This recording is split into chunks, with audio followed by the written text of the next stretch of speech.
O 8 em Ponto está no ar e passou a valer desde sábado a reforma trabalhista no Brasil. A aplicação dessa nova lei ainda está gerando algumas dúvidas e provocado algumas polêmicas. E é sobre este assunto que eu converso agora com a presidente da Associação dos Magistrados do Trabalho em Santa Catarina, a doutora Andréia Hausboom. Muito bom dia, seja bem-vinda ao quadro 8 em Ponto, doutora. Bom dia. Doutora, vamos primeiro falar sobre uma das maiores polêmicas, né? Alguns juízes, ou há uma corrente aí de alguns juízes que não iriam aplicar essa nova lei. Como que a associação vê isso? Essa corrente que se está divulgando, na verdade, é um boato, né? É uma construção para tentar forçar o judiciário a aplicar a lei totalmente e na sua integralidade, sem qualquer tipo de interpretação. O que vai acontecer a partir de hoje, né, que é segunda-feira,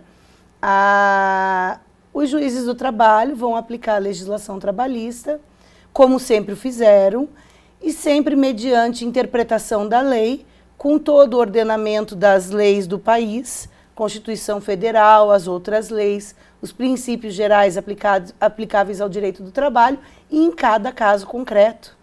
Não existe como não aplicar a lei, existe como interpretar e, em alguns pontos dela, declarar eventuais inconstitucionalidades. Então, existem alguns pontos polêmicos dessa lei. Existem. Talvez um dos maiores seja a da jornada intermitente. O que é essa jornada e como que interpretar isso agora? O trabalho intermitente, ele não era previsto na legislação trabalhista até agora, né? Ele veio com essa nova figura da lei, como uma nova figura nessa lei da reforma.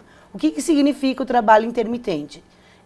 O trabalhador, ele vai ser empregado de uma empresa com carteira assinada, porém ele só vai trabalhar quando houver serviço. Então, existe uma certa demanda, um serviço para fazer, a empresa com 3 dias de antecedência vai avisar o trabalhador, se ele aceitar, ele vai prestar aquele serviço, que pode ser de algumas horas, dias, semanas, conforme o que for avisado que seria o serviço. Ele recebe por essas horas, não Exatamente. Mais um mês cheio. Ao final desse serviço, ou seja, ao final desses dias ou horas, ele vai receber a quantidade de horas trabalhadas, né?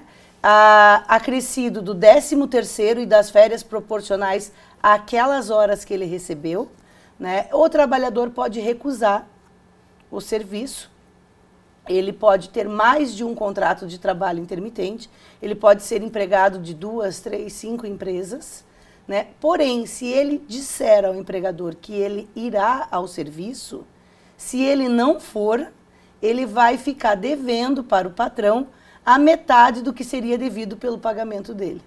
Doutora, para a gente encerrar, há uma expectativa muito grande de que a nova lei diminua os processos trabalhistas. Isso vai mesmo ocorrer?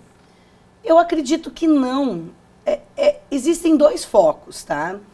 Normalmente, a maior parte das demandas trabalhistas que nós temos, elas envolvem pagamento de salário atrasado, verbas rescisórias que não são pagas, ou seja, você é demitido e não recebe teu acerto. Isso não vai mudar com a nova lei. Isso vai continuar existindo. Isso é uma prática que acontece e que não tem lei que mude. Isso é mentalidade de você demitir alguém e não pagar, né? Existem demandas de inúmeras situações. O que acontece?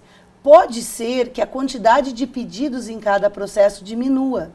Porque agora, se você fizer um pedido de acordo com essa nova lei e esse pedido for rejeitado, ou seja, você não ganha determinado pedido, você tem que pagar honorários para o advogado da parte contrária. Então, você imagina assim, você pede hora extra, 13º e férias. Você ganhou a hora extra e o 13º e as férias não.